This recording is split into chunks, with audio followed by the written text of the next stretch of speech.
yeah, if we could just start out with you telling a little bit about yourself and how you started writing, I think that'd be an awesome start. Okay. Well, I write Regency romantic suspense novels. I have five out with Barber Publishing, I think, and then I have another one coming out this November called The Red Cottage. So really excited about Ooh, that one. that's Okay, so exciting. the book on the road trip is The Girl from the Hidden Forest, and it is a gothic Regency romantic suspense. And it's basically about this girl who was raised in a forest, pretty much isolated from all society by a Ooh. man that she thought was her father. And so the first scene starts off where she's in the forest and this handsome stranger comes in the forest and kidnaps her. And he Ooh. basically says, this guy that you're calling your dad is not really your father, and that your real father is a rich English gentleman, and he you actually watched your mother be murdered, and she was like the Ooh. only witness to the murder. So basically, he needs her to clear his father because his father was accused of the crime. So he takes her back, and she's angry about it. But as the book goes along, she's like, pieces are starting to come back to her, and she starts trying to figure out who it was that killed her mom. Ooh. And then her and the stranger kind of start falling in love. Oh, cute. Oh my gosh. And I love that you have like the romantic suspense in there with the Regency too and everything. Cause like it's set during that time this one is as well, right? Yes. Okay, that's really cool. Because I feel like a lot of people just do, like one or the other, like you've got the Regency or the romantic suspense or whatever other genre type with with Right. romance. But I love that you chose those two. And is there a reason why? Is there something that like really drew you to those two, like to that mashup of the two genres? Yeah. Well, I love to read romantic suspense novels. I actually mainly read contemporary romantic suspense novels. And I Cool. just love like the thrill and the excitement of, running from a killer and attacks and just that energy I loved. But then I also love everything old. I love history, and I felt like I'm not a contemporary writer. Yep. And so I love the Regency specifically because it's not only like historical, but it's got the beautiful English setting, and it's Oh, just every time you think of Regency, like I feel like everybody just thinks like, oh, romantic, like it's yeah. such a romantic time period. So it's been fun to kind of combine those. I think sometimes readers are a little bit like taken back because most of the covers are pretty like dreamy looking. So Right. the heavier topics and like, the murder and all that, sometimes people are like, oh my goodness, I wasn't expecting that. Oh, that's so funny. But I bet it's a happy surprise though and everything. It's like Yeah. it's kind of like fun. Like I love it when there's a little bit of mystery and whatnot. So I can't wait to read your book. So that'll be super fun. And then so when you're starting a new book, do you feel like the character gets a hold of you first, or do you feel like it's the plot? Um, that's a good question. I think that it is probably the plot, honestly. Okay. Because usually when I'm coming up with a story idea, it usually starts out like the idea starts off as an emotional dilemma. Ooh, yep. So, like something like, the first book, Beneath the Silence, I remember the thought that I had with that one was, what would it be like if a girl fell in love with the man who murdered her sister? Like, what kind of challenges would come with that? And Wow. so then that's kind of how I built my plot. And then I figure out after I got that settled, kind of like what personality works with that plot for the characters. Right. Oh my goodness. Yeah, that is so unique. I love that. And then for the book that we're spotlighting, where did that story idea come from? Do you feel like the first spark of the idea? Yeah. Um, I think I remember the question that I asked myself when I was working on that book was, what would it be like if a girl fell in love with the guy who kidnapped her? Like Ooh, I love yes. I love building romances around a situation that's like the odds are already set against them. And Yes. then just having them work through that and ended up like realizing like, that is the person they're gonna love. It's just fun when you like set all those obstacles before them Right. and then just weave through them. Yes, it's kind of like you're already, like when you have that in the stacks, I mean, all the odds are stacked up against them and whatnot from the beginning, like before you've even started writing it. Like there's this old saying where they say like writing is making your character climb up into a tree and then throwing a bunch of rocks at them. But like basically you're like they're already in the tree and they're already having rocks thrown at them. I love Yeah. that. Oh my goodness. That is so cool. So, what does the day in the life of writer Hannah look like for you? So normally in the morning is when I write. I get up and go grab my computer and I don't eat breakfast or anything. I just go ahead and write at least one scene. Okay. And then I get up, get dressed, eat breakfast, maybe go to the gym. And then I go back home and do my day job, which is book cover design. Oh, So really? Okay. That's yeah. very cool.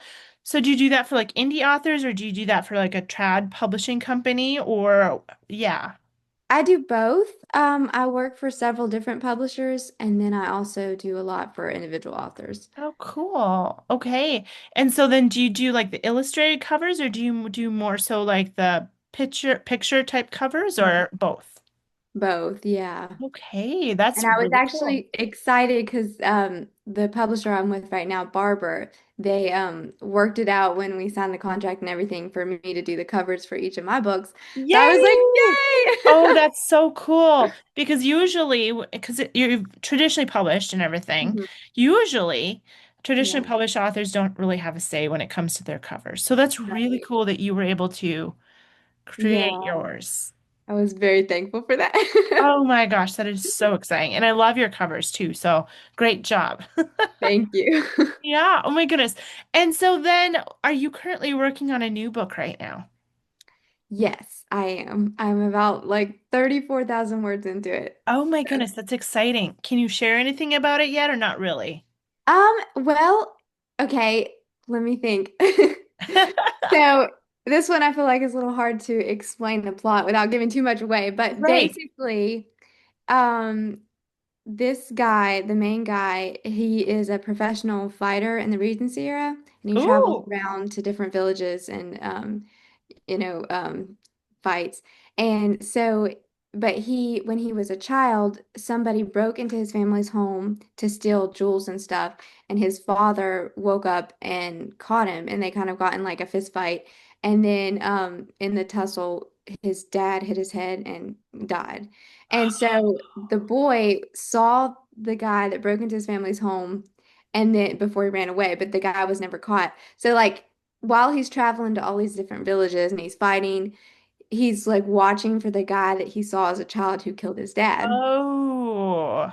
And so the story starts off where he's in this village and he's at a fight, and this really pretty girl is there at the fight, and she's kind of like really cheerful and bubbly, and like she starts talking to him, and you can tell like she kind of like likes him.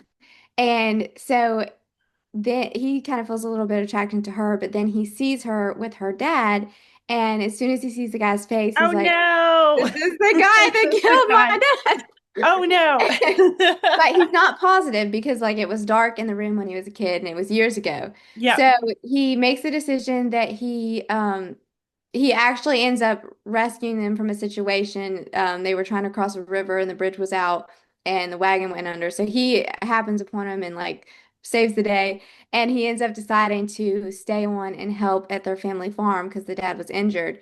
And meanwhile, he's trying to figure out like he doesn't want to turn in the guy if he doesn't know for sure it's the one. So while they're doing that, he's staying on the farm, he kind of like starts having feelings for the girl.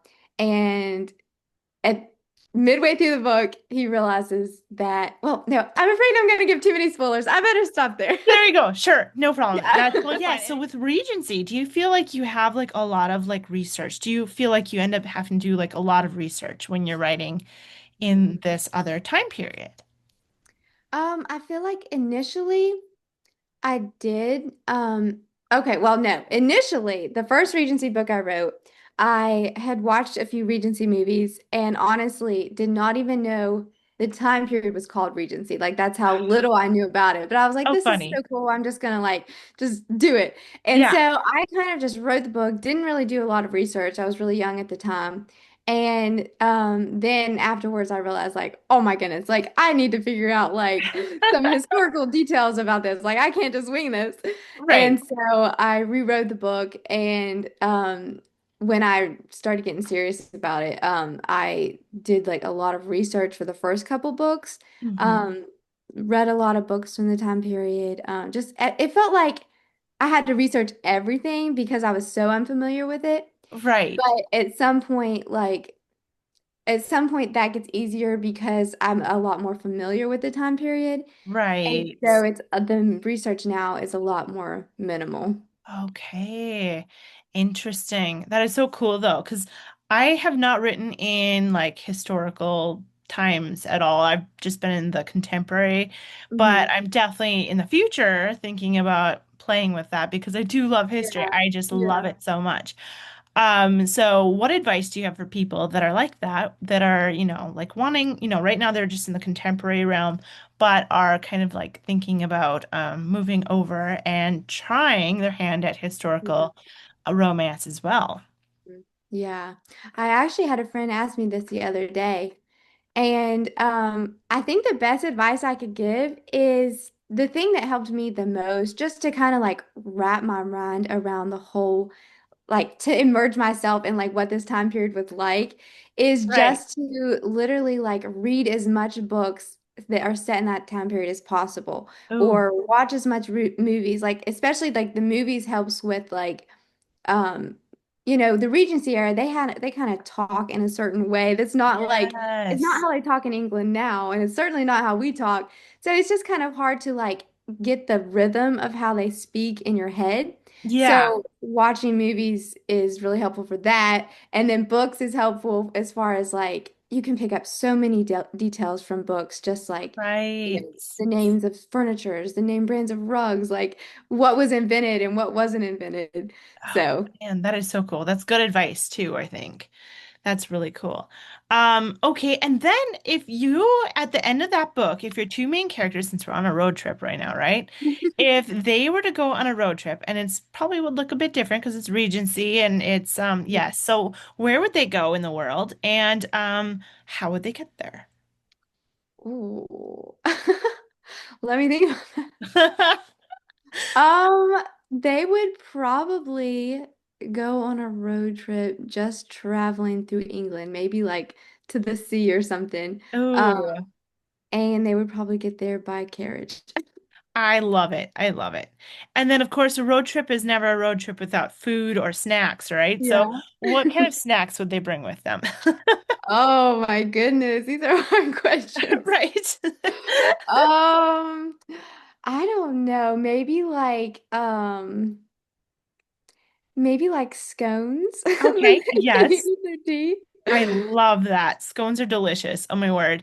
I love that. And then if you were to go on a road trip, what is the number one book that you would bring with you? It's like your comfort read, the book you keep going back to throughout the years. And yeah. Um, well, there's not a lot of books that I reread Okay. just because if I'm going to read a book, I like to read something fresh. So Right. there's not a lot of fiction books that I've done that with. I will say I went through Pride and Prejudice like twice. So Okay. maybe that, but this is not fiction, so I don't know if you're looking for a fiction answer, but I have a couple collections of old poems that are just Oh, like old American literature.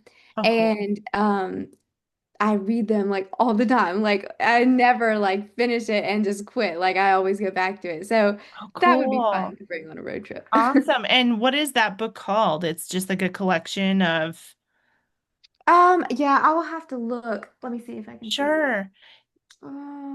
You Um, can always Let send me me just the name grab it. too. Hold on one Okay, yeah, second, right sure. there. No problem. Okay, this is one of them. It's called The Best Love Poems of the American People. I love it.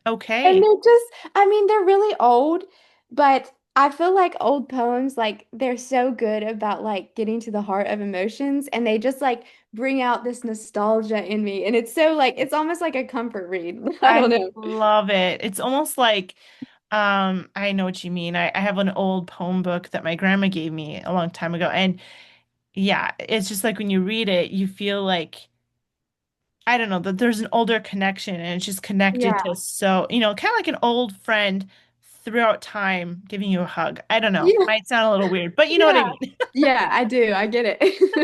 Since we're in your state with you right now, what are some different things that you would say people need to check out or kind of like see when they come visit your state on the road trip?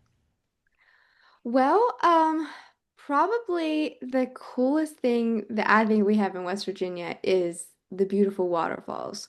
We have, Ooh, there's several in the state. I don't think I've even been to all of them, but like Blackwater Falls is beautiful, ooh, especially in the winter because, when it's really snowy and it's a really big waterfall, and so the water will freeze, freeze and it over just a bit. literally looks like a winter wonderland. It's so beautiful. Oh, how beautiful. Oh my goodness. That's amazing. Yes, I've never been there before, but I definitely I feel like when I'm doing these interviews, I'm always finding new places and I'm like, "Oh, I want to go there. I want to see that. That'd be awesome." It's so Yeah. tempting. Yeah. And then are there some really big like food or drinks or, coffee that are really big in West Virginia that maybe the rest of the country is like doesn't know Mhm. about? Yeah.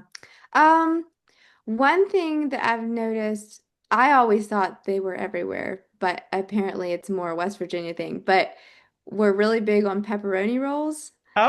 I Oh, don't know okay. if you have them in your state or not, Nope. but it's basically just pepperoni baked in a roll. And like they Oh. sell them everywhere. They're like gas stations and it's Sounds just a really really big good. deal. Yeah. Yeah. That's awesome. Yeah, I live in North Dakota, so nope, we don't have those there, those here. And so do you also like to travel as well? So, I mean, you have like your book set in England and also Mhm. maybe some areas in Europe too, or is it just England? Mostly England, yeah. Okay. So have you gone to England before? No. And I was just talking to a friend about this the other day because they're going on a trip to England, a bunch Oh, of authors and readers.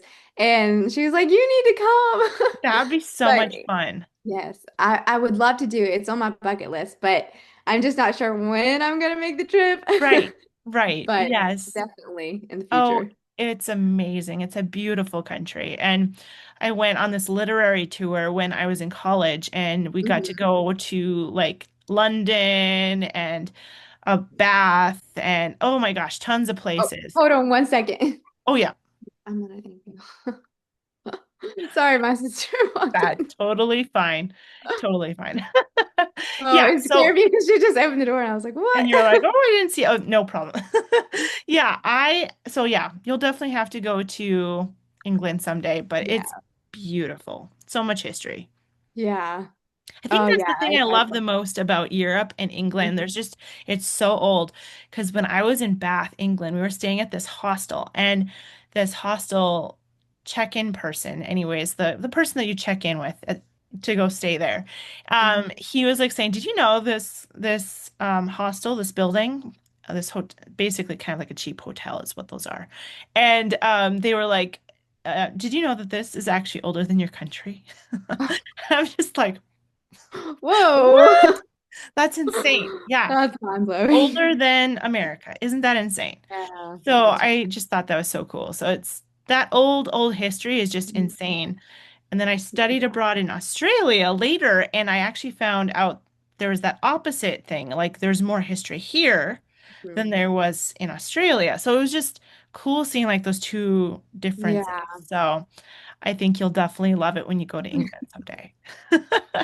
Okay, and so where can people find you and your books? I'm on Instagram and Facebook, and then I also have a newsletter and Okay, a website. And then my awesome. books are in most Books a Millions and pretty much anywhere books are sold Yeah, online. well, it was so lovely chatting with you, Hannah, and I hope that you have a lovely rest of your day. Okay, well, it's nice to meet you. Thanks for Yes, having it me. was so lovely, nice to meet you. And I'll talk to you later. Okay, sounds Sounds good. good. Bye-bye. Bye.